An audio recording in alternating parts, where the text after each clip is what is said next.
technology maturity. We believe this is the path, the hero's journey that almost every professional and organization goes through before they find the real impact of Throughput. Today, I am joined again by Anzar Kamdar. I am Ali Raza, the CEO and founder of Throughput, and we'll be picking up where we left off our journey last time. So if you remember last time, we were talking about this analogy of a driver in a car and learning how to drive and get on the road, right? So we spoke extensively about spreadsheets the last time. And if you know where we picked up last time, it was that we talked about how 90% of companies still operate on Excel sheets today. We talked about some of our customers and you know, what their experience has been, both small and large, and then the consequences of staying on that path, right? So we discussed the technologies back then, which is mostly Microsoft Excel and Google Excel and Sheets. But now we're sort of moving towards the next stage of the journey, right? So say you now have the confidence to move off the lease road and join into mainstream traffic. What we call mainstream traffic these days is ERP, right? Having that technology curiosity. So again, it's gonna be the same format. I'll pull down the slide after this, but maybe I'll turn it over to Anzar. So Anzar, walk me through this journey of ERP. You've been in this space for 10 years, worked on all sorts of companies, all sorts of industries. How did they end up on the ERP track? Well, Ollie, I think you brought it up previously that while we're comfortable using spreadsheets and manual tally books for managing operations, eventually there might be some version control errors. And especially as organization scales, information becomes hard to reconcile from those data sources. ERP seems to be the natural like endpoint for organizations looking to scale, but at the same time, from our perspective, it seems to be what most of the industry considers the starting point. And without an ERP, most people think that you can't operate any sort of operation or supply chain or any sort of business. So yeah, how do you end up on an ERP, right? Is it just someone loses a lot of money and they're like, hey, we gotta track our dollars? Is it really a supply chain issue? What's the big disconnect with, hey, now I installed an ERP system, now I can run my supply chain? Why is that not hold true for a lot of businesses?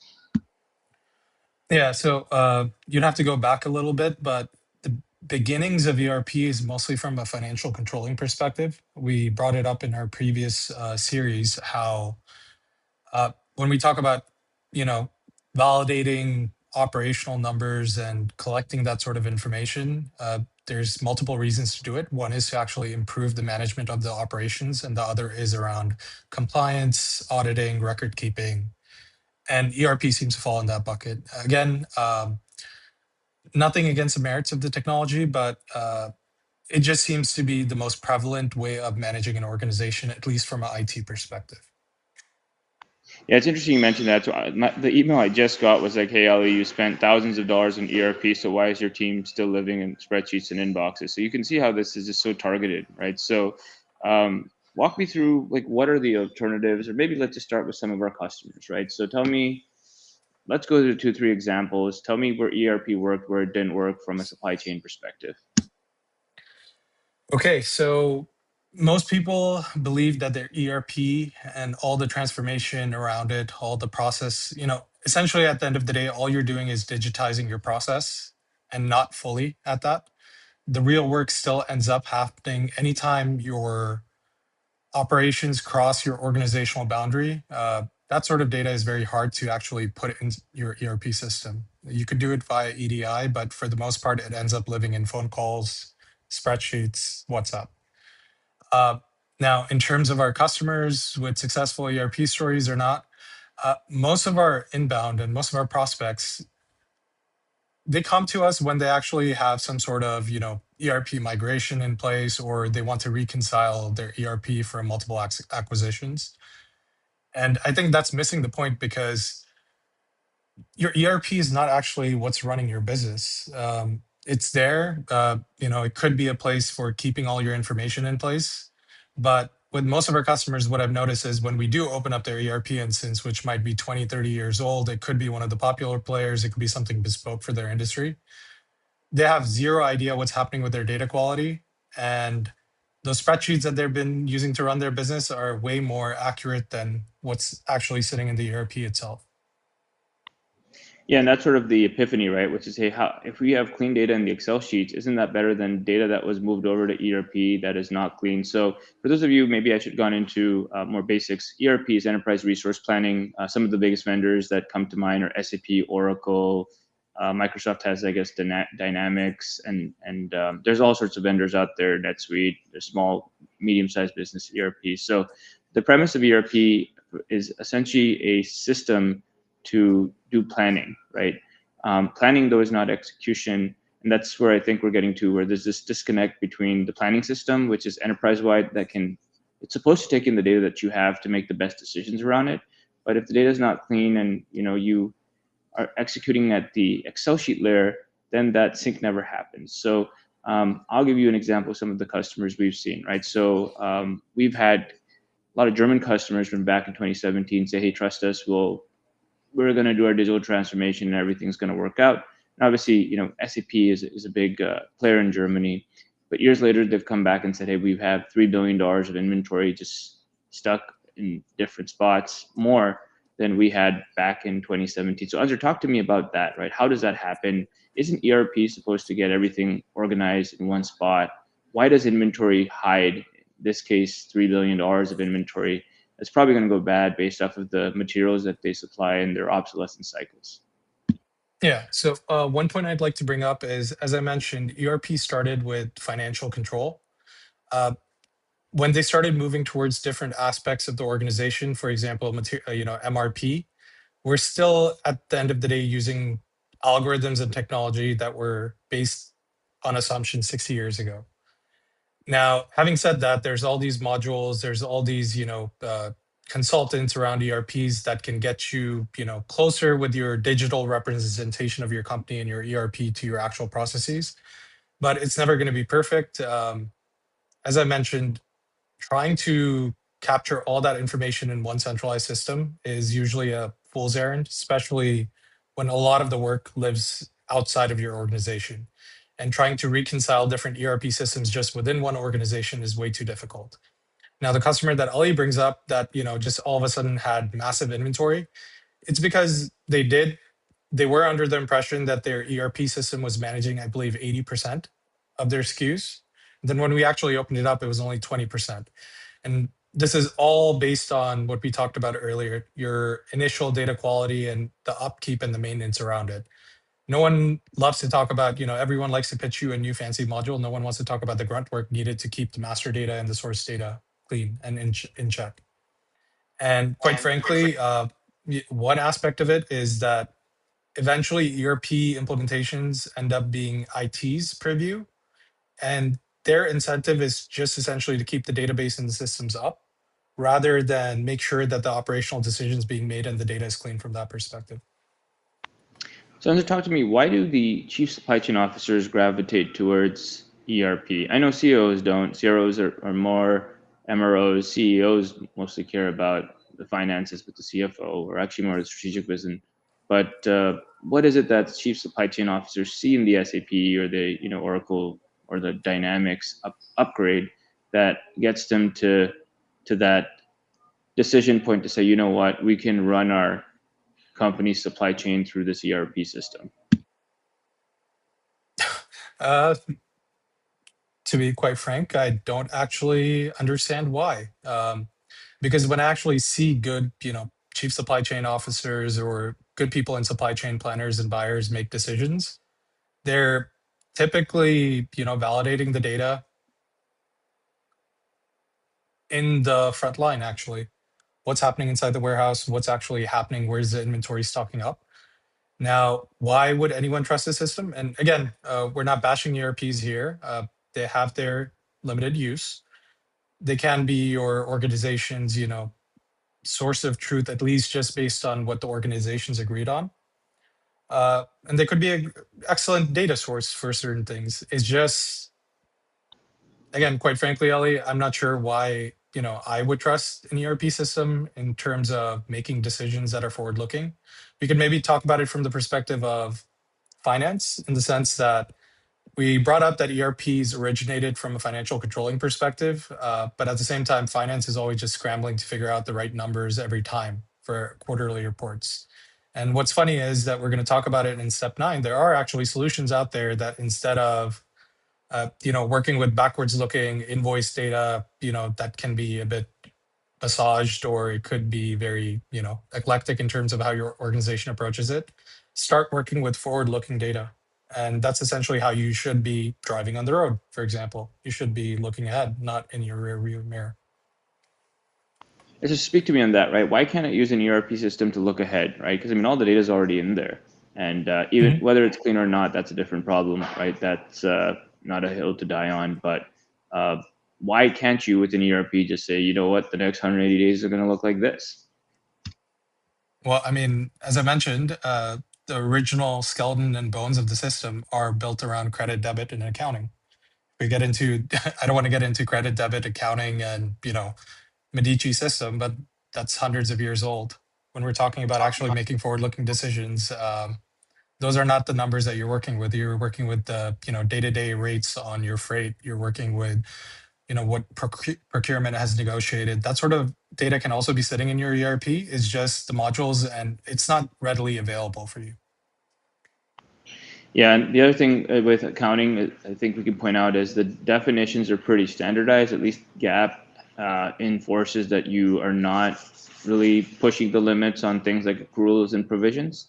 But when it comes to supply chain, like we don't know what a lead time is. We don't know what demand is. Like yesterday, we were talking about demand as a number. Some people think it should be a range, which we agree with.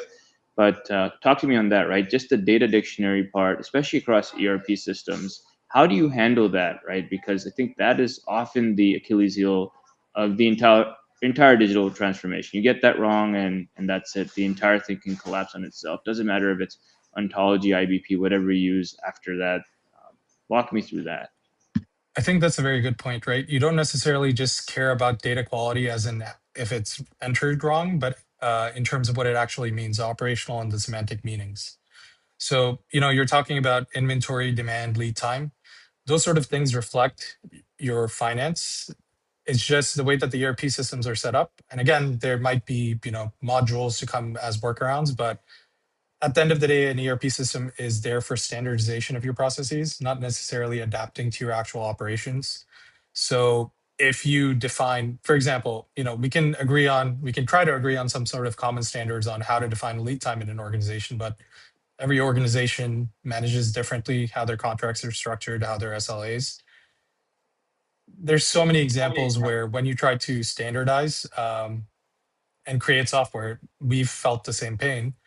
uh, it's just really, really hard and inflexible. And outside of using an ERP just as your pure data source and building that sort of plumbing outside on top of it, it's a very hard journey to try and standardize and fit those systems to actually every sort of organization and every sort of operation. And again, ERP is your house, right? So how do you take care of your outside of your house, which is your suppliers and your demand and customers? So how does ERP handle that in the end-to-end supply chain? And in terms of how it handles it, for any customer, for anyone inside of supply chain or inside of an organization, they know that their ERP systems are customized to the nth degree with specialized consultants, many, bespoke columns, bespoke formulas, bespoke like lookups, pretty much similar to an Excel sheet. Now, the things that you were doing in an Excel sheet are now happening across multiple tables and multiple data sources. You brought up the inventory piece, Ali. There's been lots of cases that an operation, for example, uses temporary inventory locations. If those things are not programmed into your ERP, those things don't exist in the ERP. It starts making decisions, not counting those temporary inventory locations. There's been many failures, and successes that people might hail as far as ERP goes. And, everyone's going to say that with the right consultant, with the right transformation effort, with the right organization, it's going to work. But those things take 10 years. And if you're going to spend 10 years just getting the data and the processes right, what's actually happening to your business and your operations? Are you going to survive long enough for that? So talk to me about ERP hopping. That's what I call going from one ERP to Yeah. the next ERP. Why does that happen? And we have a customer that's sort of gone, actually multiple customers that have gone through that, whether they're upgrading to for HANA or they're going between SAP and Microsoft Dynamics. What's the goal there? As we mentioned, different business units might have sprung for different technologies. The idea of an ERP system with all the different modules is very appealing simply because all the data would be in the same structure, would be under the same, software, let's say. And it's always appealing, but those different business units might have chosen those different software systems for specific reasons because those business units operate differently. Now, the idea is to bring it all under a common umbrella, centralize it, and that way you might have more control. But it's an effort as well as it's hit or miss, right? Like it's always been the idea that we're talking about just one organization right now with multiple business units, but if you get into the M&A world, you get into the PE world, you're going to acquire a bunch of companies. They're all going to be sitting on different systems. The idea is to just have one sort of common source of truth. Now, again, the way that we've seen it is you've always needed some sort of middle ground system to keep the operations running while that happens, if it happens, because quite a few of those business units might actually go under. They might be cut by the time the migration itself happens. Yeah, the way we put it is you're only one Excel sheet away from losing the optimal model, right? So they're always acquiring businesses, you're divesting businesses, someone sitting on Oracle, someone sitting on NetSuite, someone sitting on Workday, someone sitting on SAP, and the list goes on and on, right? So what I've seen is like it's a living organism, right? Your organization and its IT infrastructure. And so from an enterprise perspective, like we've seen it, right? I mean, on the semiconductor side, customers will come in and say, yeah, we have ERP, but then they're in the middle of implementing something from Siemens, right? So this ERP problem never goes away, and it's not supposed to go away, right? Because it's supposed to be tracking the finances of a organization well. And I think that's a good transition to move away from, hey, ERP has limitations and it should not be used for pure supply chain use cases, but into a conversation of how it's a launching board for how to get onto the throughput highway. So, as you know, ERP is where we often launch customers into to get back on the right path. Can you walk me through why we start with the ERP and what we do with it? So, it's not our crusade to get people out of ERPs. They work for what they're designed for. But at the same time, they're a good data source for tracking the right decisions. So the reason I keep bringing up that ERP systems originated from a financial controlling perspective is that they were built for that, and the functionality that they provide in terms of managing your operations are limited to that scope. Now, having said that, if you are tracking every single, box, if you're tracking every single purchase order, sales order for a finance perspective, you're also able to use that uh, information more from a supply chain perspective in terms of informing your decisions. What I mean by that is, okay, so I'll give you an example, right? We're going to start talking about operations research and modeling and that world that comes into supply chain. At least that grew out of operational management. Of course, we're going to talk about some of the problems and faults there as well. But with ERP, if that's what your organization sticks to, it's just the perfect place to get started, right? It's just, we try to get you more focused on the business goals themselves rather than just collecting the right data and constantly just having it there for auditing and financial controlling purposes.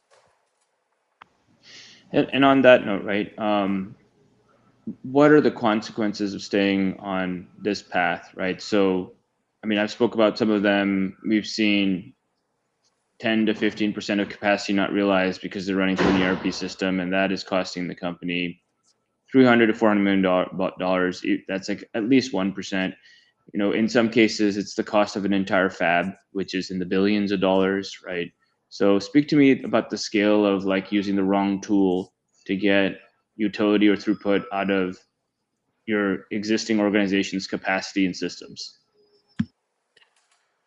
Using the wrong tool. Again, the pushback Well, that we would ERP. get from, yeah, Well, ERP I as mean, your management tool for your operations. yeah. So as I mentioned, we might get some pushback from the ERP supporting community and some of the consultants that you could manage your ERP under a set of perfect circumstances, that it could manage your business. But theory and practice are different. And typically, what we see is that, hey, we'll worry about these sort of business problems and operational problems after our ERP migration is done. And yeah, the business environment is constantly changing. If you're just locked into this sort of migration, I'm not going to get too deep into why an ERP is insufficient in managing your operations, but it can just be a rabbit hole that just locks your organization down and it just has way too much inertia before you can refocus on your business goals. Yeah, I think the problem is the standards are all around accounting for reporting performance, right? So to GAAP accounting, especially for public companies, so you need a system like ERP to make sure, hey, every invoice is tracked, there's no fraud, those sorts of things. So obviously, it's doing its job from that perspective. But like my experience has been like speaking of oil and gas, right? I mean, I would I would just absolutely hate taking my Excel data and putting it into an ERP system, especially around inventory, right?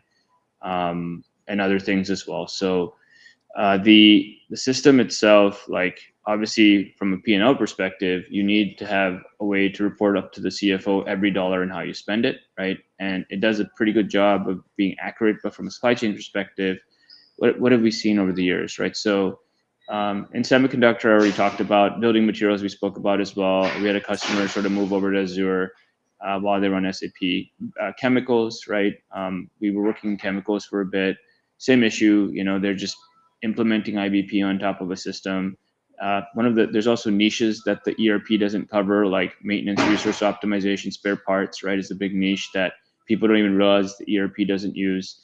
And so as you look across the footprint, right, it looks like a complete solution, but it is a partial solution to your operations. It might be complete solutions for your finances, right? And making sure every accounting invoice is tracked better. But it's almost like it's not the primary signal you want to be pulling from, right? And to that note, walk me through what we do, right? So I know everybody sort of understands the limits of ERP, but everyone's like, well, we really just have ERP and Excel sheets. What can we do and extract the most amount of value from these systems to make the decisions we can make? Because no decision is perfect, as you know. Most people, I would Mhm. say, get decisions right 50% of the time, right? So walk me through how, say, our customers or anyone not even using Throughput can extract ERP data and at least have some sort of short-term impact on their supply chain, whether it's savings, moving stuff around, not necessarily like, collapsing the demand and supply signal, but walk me through what can be done today with your ERP system for a supply chain. I think if your ERP system is tracking your sales orders, your purchase orders, and if you do have some sort of connection or your ERP system supports some sort of production orders, what you could do is look at that data. You could run it through our system, or you could, if you're clever enough, you could just create some sort of model around it and see how your organization is doing from that perspective. Don't focus on when the invoice hits. Just try to look at things from a cash flow perspective. That's one way to do it. See how your operations are performing. See where your inventory is building up. Again, you could use a ready-made system like ours that's familiar with this, but if you're clever enough, you might be able to, pull something at least from a prototype perspective with Gemini or ChatGPT. And yeah, I mean, there's a lot of different operating methodologies and algorithms that we're going to talk about later. Some are more practical than others, some are more theoretical. Your ERP system comes bundled with quite a few of them. I would remove that and just see, instead of focusing on the planning aspect, just do a diagnostic on how your organization is performing. And the ERP is pretty good for that. Yes, when I used to run two countries, I had a master spreadsheet where I trust and I looked at the inventory at a local, and I would go physically verify it, right? And that comes down to governments, and then enterprise was just to report the finances and make sure all the different people were in line, right? So from an overall perspective, I think we can get to consequences, right? So the consequences of this is, I think the best example of this is out of Brazil, right? Where if you are not effectively using an inventory management system, whatever it is, to use Throughput, in a country where you have to borrow against how much inventory you're carrying, and you have high interest rates, it's a runaway train, right? So if your accounting system is saying, hey, this is, even if the accounting system is tracking every dollar, if you are not positioning the inventory at the right locations, primarily like what we say is around the bottleneck where it should be consumed, and just have all this non-bottleneck inventory buffers. That is a runaway train in terms of how much debt you can potentially accumulate because of your ERP system, right? So it's something to keep in mind. Where to strategically have inventory buffers. We've been speaking to other groups about this, but that is one of the biggest challenges of an ERP system. But at the same time, I've seen acquisitions happen where they didn't have an ERP system, like one of our electric companies that we used to work with, and it basically docked their valuation, right? So I believe McKinsey came in and said, hey, like, yeah, just they don't have their processes in place, so there's no way to scale the company, right? So pros and cons, at least from a finance perspective, whenever someone is coming in to acquire the business, they want to make sure that all the numbers are intact and there's some sort of tracking systems. But cons of the side is, hey, you can have all the invoices in order, but if your operational processes are just terrible, it just, you're sort of defeating the purpose of running a smooth business, right? So I know people keep two sets of books, right? That's the reality of things, where ERP has certain things, but managerial accounting is an entire different field, and throughput economics for that matter, right? Throughput accounting. But yeah, I think the biggest consequences I see using an ERP is, yes, the dollars are tracked, but no, when you start piling up $3 billion of inventory and you're using a bank to support that working capital, that's a big problem. Your thoughts, Anzur? Or I mean, you hit it on the head with that, but essentially the idea is that the reason most companies move towards ERP is because they think it's a natural process to standardizing. But you might want to think about what you're going to be giving up. Again, if you already have an ERP system, there's ways to overcome some of these limitations, as Ali mentioned, by keeping a second set of books. Sounds shady, but managerial accounting is different from what's needed for GAAP accounting. And the idea of being able to connect your decisions that you're making on the supply chain side, on buying, planning, on your inventory, on what to order, back to finance, that's essentially how you should be running your organization from a working capital and cash flow perspective that most companies seem to have forgotten. It could be because of the way that your organization's set up, but it could also be exacerbated by how your ERP system is, enabling that. because I would like to add that finance is more about control and supply chain is more about dealing with disruptions, right? So you can't have systems that deal with control and deal with disruptions at the same time. And this has sort of been one of the challenges we've seen in the IBP community, which we'll talk about maybe in a couple of stages from now, right? So I guess where we're at is, the takeaway from this is Excel sheets and ERP can coexist, right? Excel sheets are not inherently bad, neither are ERPs, but you need to have some sort of operational methodology where you're tracking both, physically verifying the inventory. Otherwise, you can sign up for digital transformation. I've seen maybe 300 companies in the last 10 years sign up for, hey, come back, Ali, in 8 years, and we'll have all our stuff in one location. Even the companies that are fully digitized, they have big inventory problems, right? Even on the semiconductor side, right now we're seeing similar things, right? Where they have systems, they have planning systems, but it doesn't make sense how their supply chain isn't flowing better. There's a lot of false positives. I think that's one of the things you should maybe take away from this, right? From an enterprise resource planning perspective, the finances might just have a false positive what's really going on with the operations, and that's why you almost need to keep two different set of systems, right? To make sure, yes, we have financial goals and we have to report it for compliance purposes, but it should not come at the compromise of our operational excellence. Yeah. So yeah, I think we're at the end of time here. We can answer some questions. Maybe Anzur, you and I can just talk more on enterprise, but this concludes the 30-minute session that we were going to go through with Journey stage 2, which was having technology curiosity. As I mentioned, how typically people get this is they'll see an ad saying, hey, this ERP company makes your business run seamlessly. And I would be obviously pretty intrigued as well, which is like, hey, what's better than Excel out there? Because who wants to manage 50 tabs and 4 versions across like Google Sheets, right? So the promised land is there, especially from an invoice tracking perspective.